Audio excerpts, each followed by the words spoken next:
right now. Any questions about last week's content?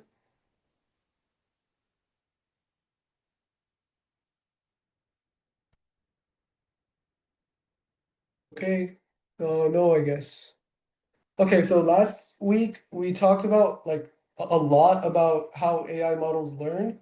So today we're gonna do a small activity uh that involves AI models learning and stuff. Okay, so I'm gonna send a link in the chat. If you can, copy paste it and open it in your browser. And a lot of you might have heard of this before. Um, but it's it's a game that kind of teaches you how the capability of neural networks is. So you can use the directions on that website. It's pretty simple. And basically, you just have to draw an image of whatever the game says to draw, and it's basically making an AI that uses neural networks to guess what your image is. So if you draw an image that looks kind of like a banana, then the neural network can draw a banana. So I'm going to show you an example. And if you want, you can like play one round of this game too. Only one round, I'm saying. Don't play more than one round. It's just kind of waste of time. But okay, so can a neural network learn to recognize doodling? And it actually learns from our drawings right now, which is pretty interesting. So it says draw a clock. And then I draw, yeah. As you can see, it guesses it pretty quickly. And then if I say spider, draw something like that. And see, it already guesses it. So that's basically just how it works. Um, I'll give you like 2 minutes to just experiment with it, try it out, and so that you can get an idea of the capabilities of an AI that uses neural networks.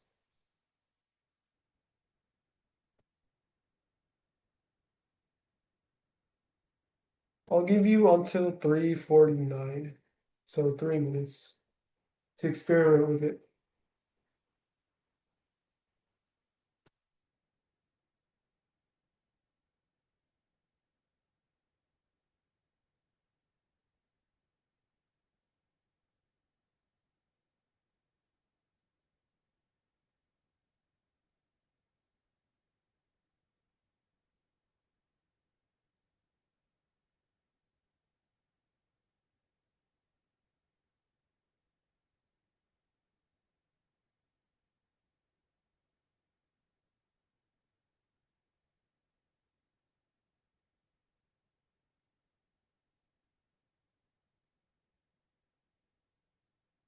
And also again, how this AI recognizes this AI model recognizes your images is it's trained on an enormous data set of probably like thousands of images that contain hand-drawn pictures of houses, dogs, cats, pencils, whatever.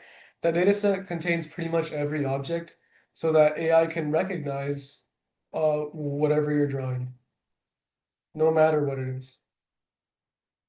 And again, every drawing that you draw, if the AI guesses it correctly, it's actually incorporated into its training data. So it can train off of what you drew, and it can learn and use that as an example to guess other drawings. Okay, we have about 1 minute.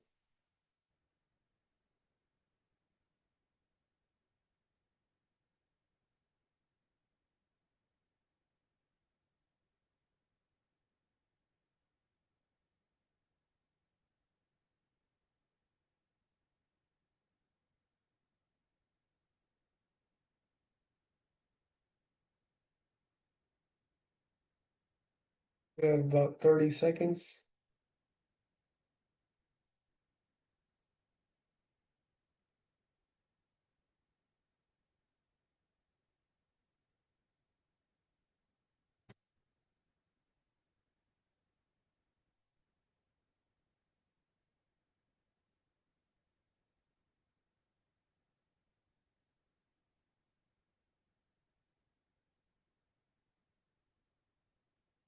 Three, two, one. Now it's 3:49. Okay, so I hope everyone's finished. Can everyone type in the chat how they like what they thought of it? Um, like if it was fun, I guess, if it was interesting, if they have any thoughts on the AI aspect of it, anything like that. You don't have to take too long to write it, by the way. Just a sentence or so is enough.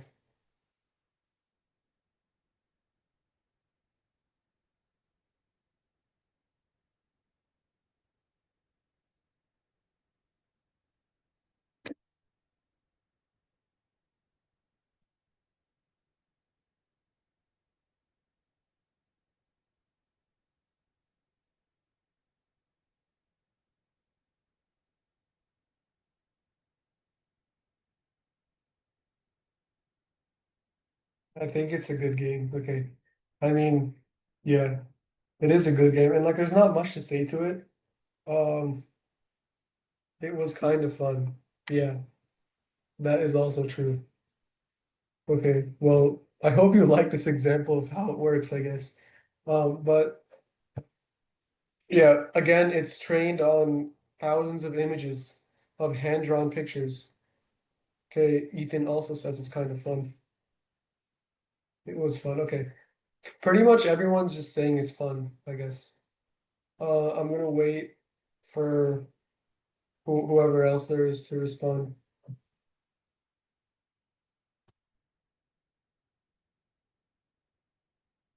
Take your time, by the way.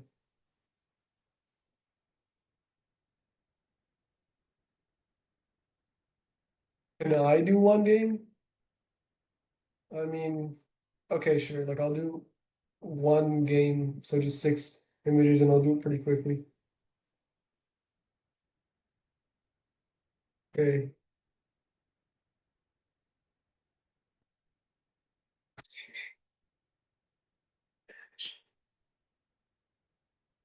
What? How do I draw a bracelet better than this? Okay, wait. Okay, anyway, my drawing is not very good, so that's fine. And as you can see, I already guessed it. I don't think I've ever drawn a rabbit. What? We don't look at that. Ears first.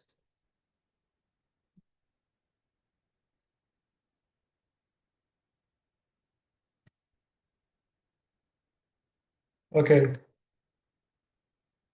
Why is this game actually kind of hard? Anyway,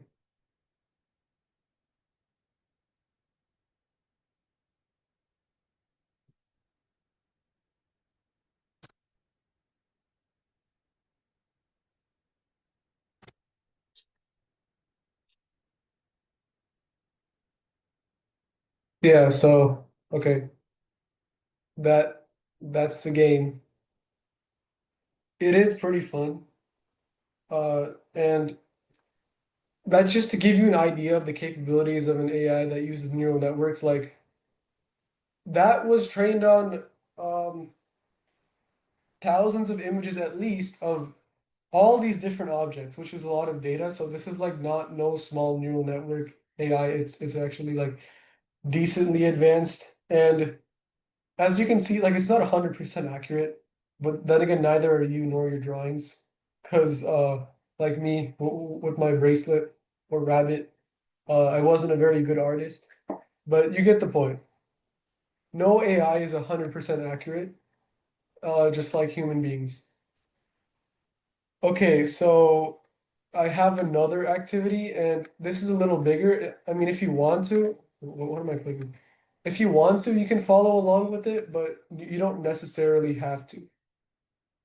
Um, okay, so first, I'm gonna send a link in the chat. It's the link I'm on right now. If you want, you can type it from the screen.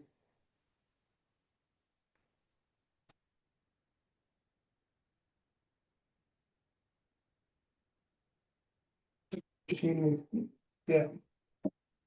Um, you don't have to do the activity too. Like you can just look at what I'm doing.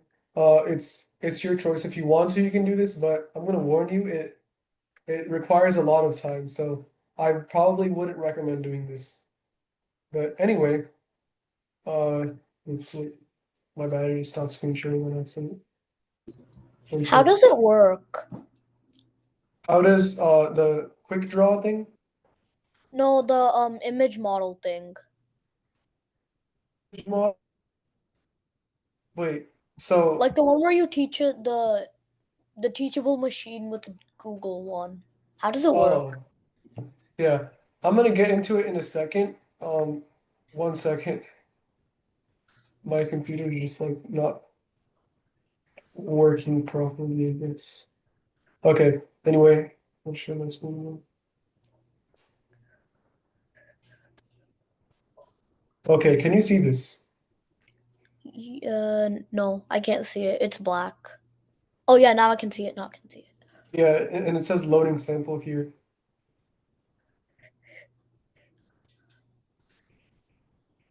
Okay, so this, and I'm gonna name this flowers. I'm gonna name this cars. Okay, if you want, you can follow along, but it's gonna take a lot of time because you have to take at least 20 individual examples of a flower and another 20 of a car, which is really time taking and can like take up a lot of your computer storage. I mean, not really, but like it's just annoying. So I would recommend doing this, just follow along. But as you can see, this is actually the data that I'm going to use to train a machine learning model. I have 20 images of flowers, 57 images of cars, and I'm going to train a model. So is it going to learn how to recognize it? Yeah. Oh, So it's like the neural network. So I told you like in this picture, there's like so many different details, and in those details you can recognize even smaller details. It just breaks down the image as much as possible. Looks at I want to open my webcam. Fine. Okay. Anyway, uh car image. Just take like this. Okay. What?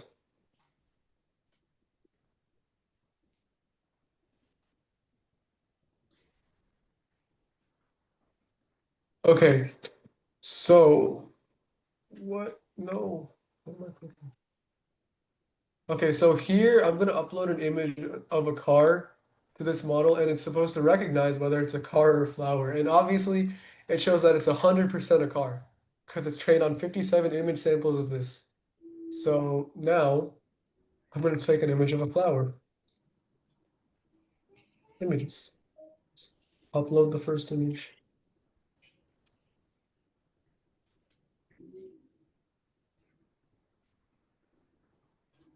And going to do this. Okay. So as you can see, it's 100% a flower. So as you can see, it's not even trained on that much data. Like I told you, generative AI models are trained on 570 gigabytes of data. This doesn't even come close to that, but it still actually works pretty well. And what as you if can, you huh? what if you do like a car with flowers growing out of it? Oh, wait, okay. Car with flowers on it. That's a good idea, actually. I did not think of that. I'm also curious as to what it says. Okay, I'm I gonna bet it's give. going to be like 70 or 60% car and then like 40% flower or something. Yeah, that's what I'm thinking too. That's probably what it's gonna do. But let's see, actually. Okay, flower and choose flower. It didn't upload anyway. Let me take a different image then.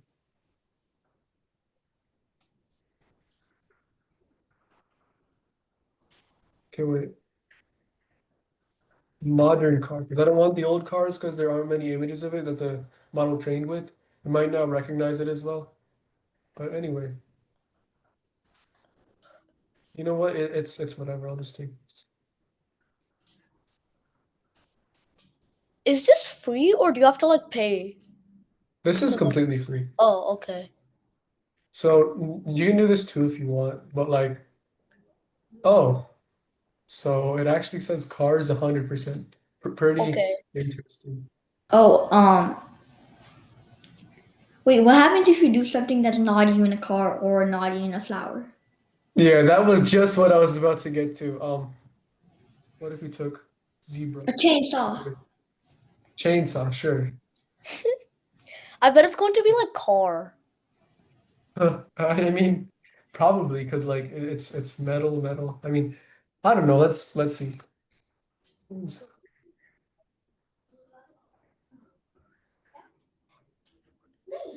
Okay, what do you think it's gonna say here again? Like, I think it's gonna be like mostly car. okay, mostly car. Okay. Wow. Well, that's very interesting. Okay, what if we take like a giraffe? Because like, not not giraffe flower. It's just a giraffe. Okay, Do the so I cartoon take one. something Do like the this. cartoon giraffe. What? Do the cartoon giraffe. The cartoon giraffe? Oh, okay, cartoon giraffe. Sure. Uh, this like the third image, or whatever. It doesn't really matter too much, but giraffe. And now if I upload it here, what do you think it's gonna be more? I think it's gonna be more flower. Yeah, Car. I was thinking that too, but I think let's see. everything's I gonna feel be like car. everything that's machine made is going to be cars, and everything that's natural is going to be flower. Yeah, that's a good norm, sort of. Oh, okay. Yeah, it's at Oh, least okay, yeah, mostly it's flower. flowers. It actually thought it was 17% car.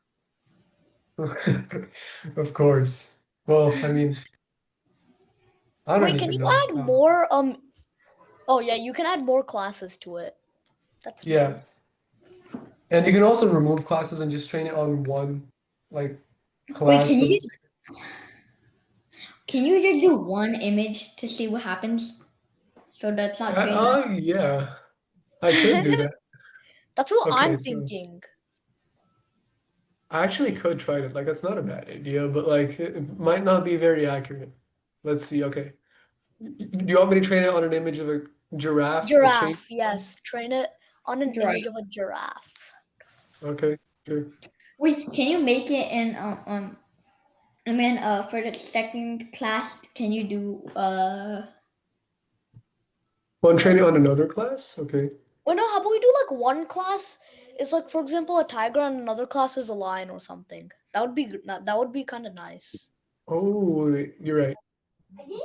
It's true. wait, can you do tiger as one class and lion as one class? But can you name the tiger class as lion and name the lion class as tiger? No, Oh, don't, wait, okay, that's please. a good idea. No, don't. Well, I mean, I'm not sure it would work because I'm not sure the machine actually like reads that, but Well, it is worth a try. lion as a tiger. Man. Like, So can you try? yeah, I'll do it. 1 second. I'm just uploading the images. Lion. Okay, so here I'm gonna upload a tiger image and name it lion, like you said. Lion. Oh wait, yeah, lion. No, that is the most And then inaccurate we thing have. I've ever seen. I mean, it won't be that bad. Like we'll see what he does at least. Okay. All right, and then we have Tiger. No. and we also have one image of each. So this is gonna be like Wait, completely inaccurate. wait, I heard that there's like an offspring of a male lion and a female tiger called a liger. I What? Yeah, there's like they bred two of them and then like it became like a liger or something. Should we Okay, try that? that's. Do you want me to test it on an image of a liger? Yeah. Oh wait, it is an animal. Yeah, it's an animal. What? Okay, do you want me to use that image? Yes. Yeah. It I looks think it's completely gonna say fictional. lion. It's gonna say Yeah. lion because it's mainly a tiger, but we switched it as lion, so It does. Wait, so it's Do you see this? 34 it's 66% lion. and 40 and 34% tiger. That's way Other too way accurate. around. Yeah, it's the other way That's around. accurate, but it's not accurate. It's accurate, but it's not accurate. Yeah. So wait, okay. Just out of I think that's curiosity, a photoshopped image. Yeah, I feel like that. It doesn't what look. if I do something like this? Yeah, do so. Oh, wait, Okay, so just a line. Dumb, but So okay. wait, that looks like a tiger for some reason. Well, no, I heard that line in French is like Leon or something. Bro. Lion. See, Oh this is what my happens when a god! model is trained on it's only one actually image. It says It actually kind of got it right. It kind of got it right. yeah. It kind of got it right. This is what a model does when it's only trained on like one image. As you can see, it needs a lot of images to work well. Yes. I What? mean, it's 29% tiger. I can see. Oh wait, Wait, what if no. we input an actual tiger and see what happens? Yeah, you're Oh, right actually. real quick. Wait, can we do one class only and then put an image of something completely different? Would it still say that is 100% that class? No. Okay. If you put one class of anything, and even if you put an image similar to the one you trained it on, it could still say 0% because again, it's no data. I've actually tried that before and it works for some reason. It just says 0% even though it's the same thing. So wait, can you use your webcam and take a picture of your phone? Use a What? web and take a Yeah. picture. What? I mean, I can just Google that like on. I mean, What? sure. Bro, this is so dumb. Yeah, the model's not very bright, as you can That's see. like possibly the dumbest thing that could ever happen. So, okay. The point is, the more data it has, the better it is. Better, the more accurate. Yeah. And it's not very accurate right now, but it's whatever. Rigged model. Yeah. Okay. Now, now that you've seen the teachable model, we're gonna go back to like the presentation That's so for crazy. now, but at least you have an idea of it, Yes. how Right. bad it can be. Okay.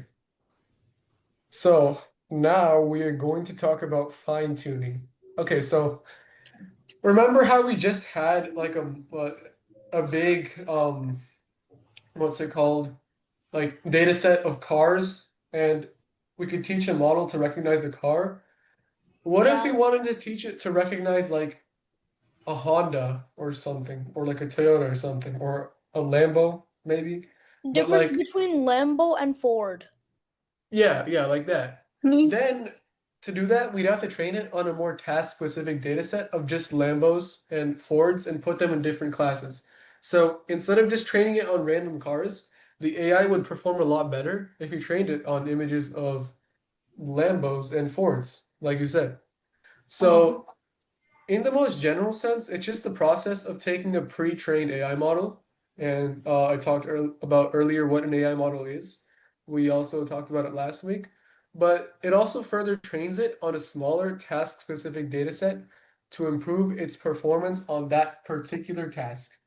So essentially, it's just a form of transfer learning where where you leverage a model's existing knowledge to accelerate and enhance its ability to handle a new, more focused challenge. So if you have a broad category of analyzing or something and you want to make it more specific in that category and make it better at that one category, that one subcategory, you could use fine tuning. It's very nice. So now next time, if you give it a data set of anything, it should be able to recognize whatever that specific subcategory is that you were talking about. So that's what fine tuning is, just taking an AI model, training it on a more task specific data set or subcategory to make it more accurate, just better on that particular category. Okay. Next we have prompt engineering. what is prompt engineering? So prompt engineering is used with LLMs, and it involves creating clear questions or instructions for AI to provide specific and accurate answers.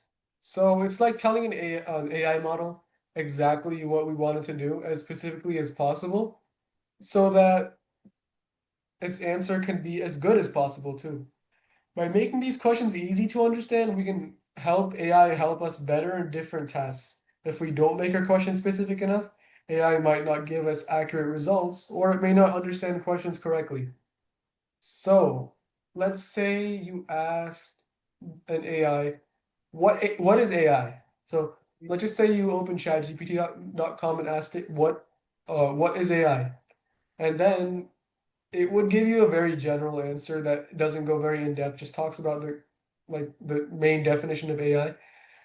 But if you ask something like what is ML and how does it work, it's more specific inside of AI, and if that's specifically what you want to learn, it's going to give a better answer tailored to that specific subcategory. So the more specific you are with AI when asking it stuff, LLM specifically, the better it can perform.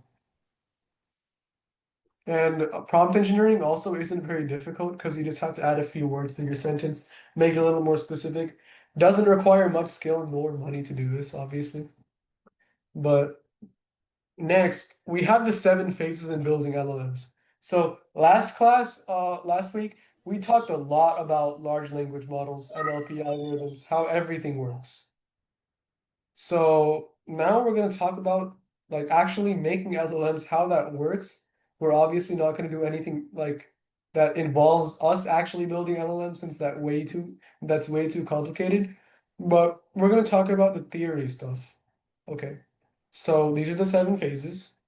The 7 main phases in building LLMs: model design, data set engineering, pre-training, preparatory evaluation, post-training, fine-tuning, and final testing and evaluation. So these are the 7 main phases. And these phases are not always strictly sequential, like from model design to data set engineering, from this to that. They don't have to be strictly sequential. They are slightly interchangeable. And in a real world environment, they could sometimes overlap. But anyway, using this representation would make it much easier to illustrate and explain the LLM creation process. Okay, so we're going to move on to model design, which is the initial phase we discussed. So this involves AI strategists and developers, and they take the time to select the neural network architecture to use to build a model. Okay, so last week we didn't talk about the types of neural networks, but that's because that's slightly more advanced and will take up a lot of time, and it's also not too necessary for what we're learning. Okay, anyway, when choosing the network, they also have to decide on the model's depth or number of layers in the neural network, like I talked about last week and reviewed a little bit today, and also the total parameters to contain. So all those little attributes, I guess, those little sliders that you could change to affect the output of the model. So those different details and information that you can modify to change the output of the neural network, that's just this in different words. And to sum it up, the neural network architecture choices at this model design stage will determine the scope of work and pretty much what the model can or cannot do in one way. Of course, all the other phases are very important too, and without them, we couldn't really have an AI model without a few of them. But this is kind of the base of everything, and everything else, all the other 6 phases are built on model design. Okay, so there's a popular saying among data practitioners that a model is only as good as the data used to build it. So undoubtedly, the data set engineering phase is crucial, and it's very important, and it involves the collection, cleansing, and structuring of training data for the model. So there are two main datas to, two main ways to acquire data to build an AI model, to train an AI model. So one, you could either scrape publicly available data from the internet, or use proprietary or private data. So public data is usually low quality data. Your AI model is not going to be as good as accurate, and um, it's just not the ideal thing you would want to have. But the pro is that it's very easy to get. All you have to do is just use Google, search stuff up on the internet, download some maybe dataset images or whatever, some kind of data set, use documents or whatever from online. But generally, it's just not that hard to get. But meanwhile, private or proprietary data, it has very high data quality and it makes your AI very accurate, very quick. It just makes your AI model better in almost every way. The only problem is it's hard to get. It's quite expensive to get too, and it's like private data is owned by you, which means you have to find a place to store it, which means you also have to store it, and public data, it's stored on the internet. It's just going to be a lot harder. So the problem is that few companies possess enough data to build an LLM with complete private data. So like I said, they can't store much data, they can't get the data. That's the main problem. And after all, there is a lot of data required to train an LLM anyway. So for example, I told you ChatGPT requires, again, for like the 10th time, 570 gigabytes of data. And I told you this last class, and in the previous classes before, but that is a lot of data. And only the top companies like, so, I don't know, maybe Google or OpenAI that like specialize in AI, like they are the ones that can really train their model on only private data. They're the best at it. Okay, any questions about data set engineering and model design?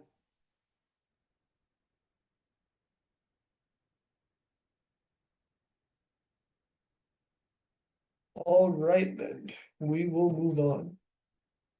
Okay. Uh, well, actually not yet. The thing is that like with data set engineering, many AI strategists, like including this one big AI strategist that I forgot whose name to put on here, and I also forgot from my memory. Uh, he's like a prominent figure in AI. He's quite famous in the AI industry. But he said that many AI strategists agree that the companies that own the most proprietary or private data will likely have a competitive advantage when building their AI systems.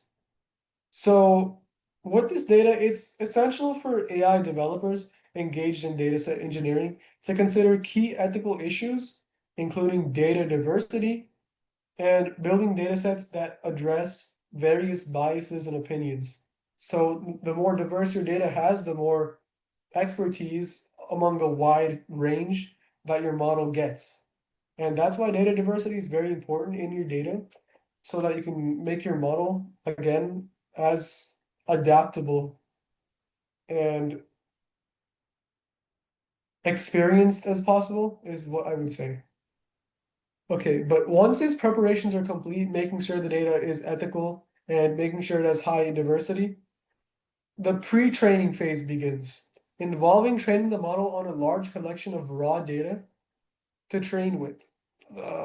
Okay, I just repeated myself. Don't listen to that. But in general, it just needs a large collection of raw data to train with. This data is not like labeled or anything.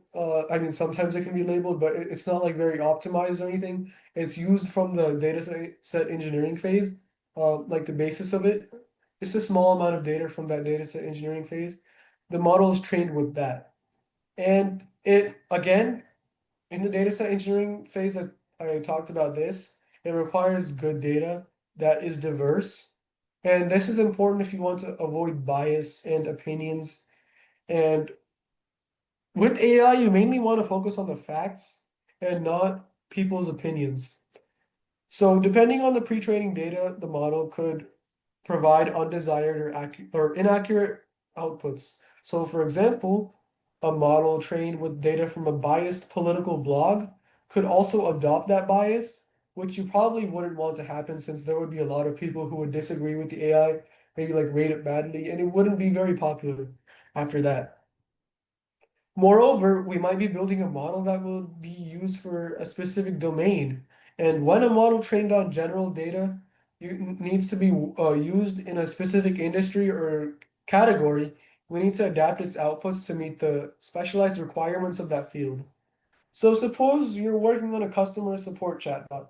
In that case, you want to train the chatbot to reply to the customer in a friendly way that aligns with the expectations of your customers and the service they use when talking to human customer support people.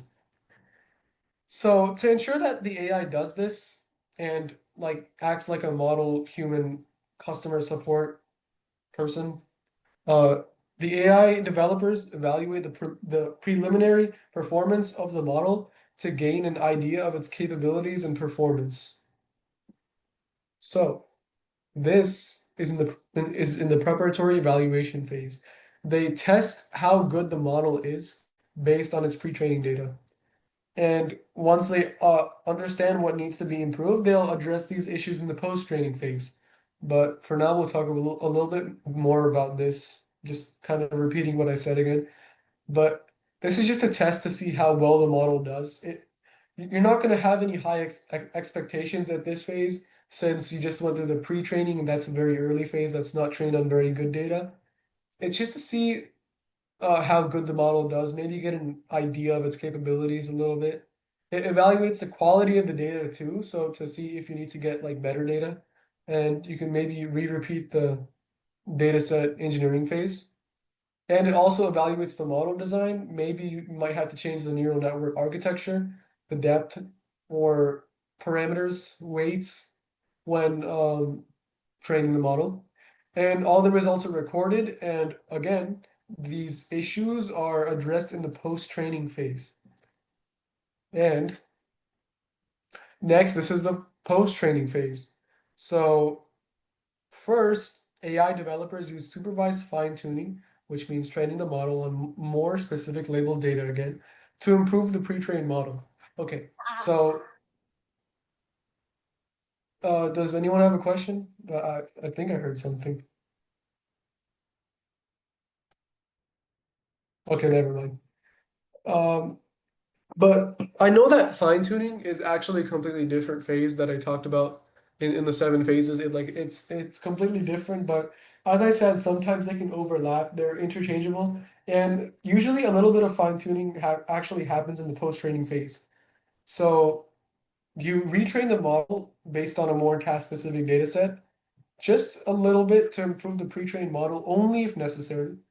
And in the second step, you'll refine the model by incorporating human feedback like annotations or like reward penalty system, which kind of reminds me of reinforcement learning since that involves a human feedback system too.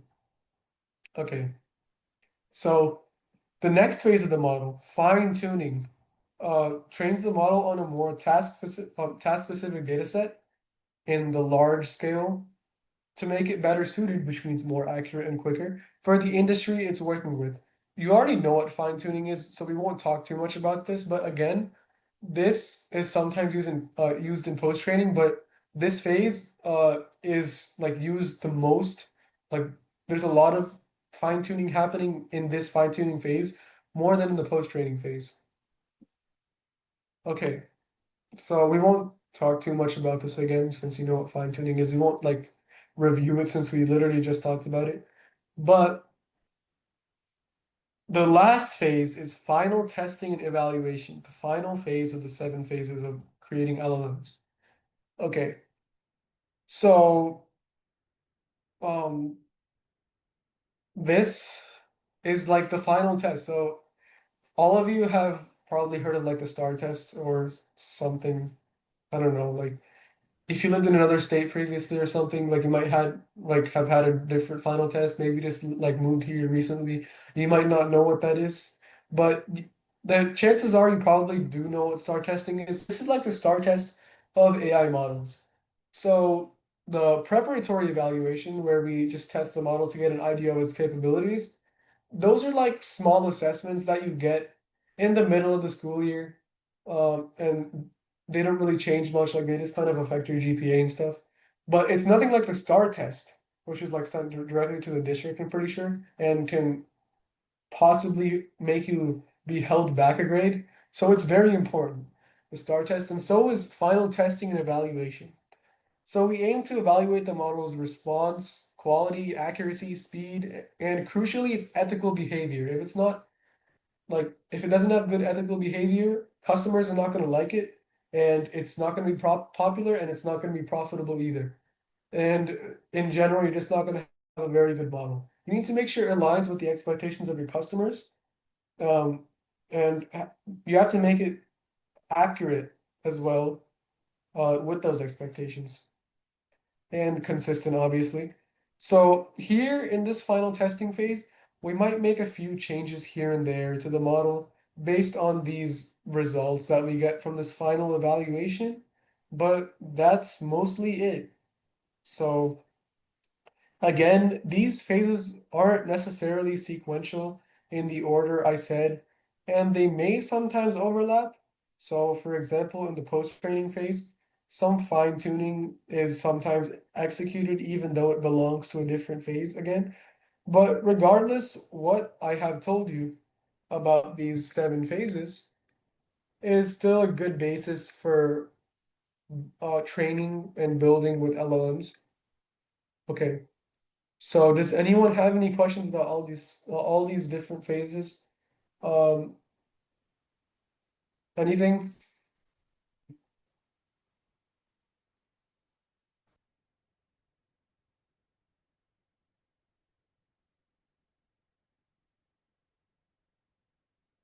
Okay, so we still have like 5 minutes in the class, but Excuse me. yeah, Can you go back one slide? yeah, sure. Yeah, I don't really understand fine tuning because I just went to the restroom, so I think I missed the Oh, things. okay, yeah, that's all right. I'll just like go over it pretty quick. But okay, so let's say like earlier we had a what's it called? A data set of car images, and we wanted to train it on images of a Lambo or Ford. So we'd take a more specific data set of just Lamborghinis and Fords to train the model with. And based on that, even if you gave it an image of any car, it should be able to tell whether it's a Lambo or a Ford. So it's just training the model on a more task specific data set. So first you have a big general category, and then you train it on a smaller subcategory in that category to make it more accurate in a specific industry. So this uses supervised fine tuning, which means all the data in that task specific data set that it gets, it's all with supervised data, which is um, well, wait, no, not supervised data. It uses supervised learning, which uses labeled data, which again is data that is already classified or identified, has a label or caption description to it, anything like that. Okay, so one more last like one sentence summary of just this slide. Fine tuning is just training the model on a task specific data set to make it more tailored to a specific industry. Okay, did that clear your question? Yes, thank you. Okay. Any other questions? Does anything seem unclear or anything? I can clarify it for you with an example or something.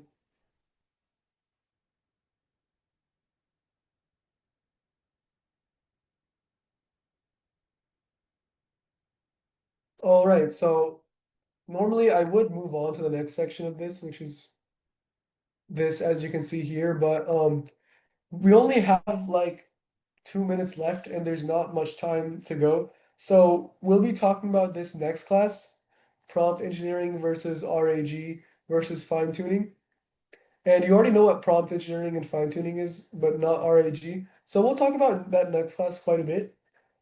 But for now, can everybody type in the chat what was the most interesting thing they learned today, or just something they want to say, if anything?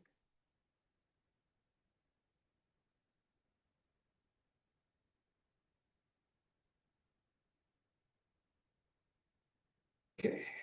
Then said prompt engineering. Yeah, that's pretty interesting. It's true. 7 steps of LLM. Yeah, that's probably the most important thing we learned. Most likely. Yeah, that's a good answer to my question. Fine tuning, yeah, that's also pretty important when training a model. Okay, 7 steps of LLM again, just like Savik. And fine tuning again, like Buckrit. The steps of LLM again.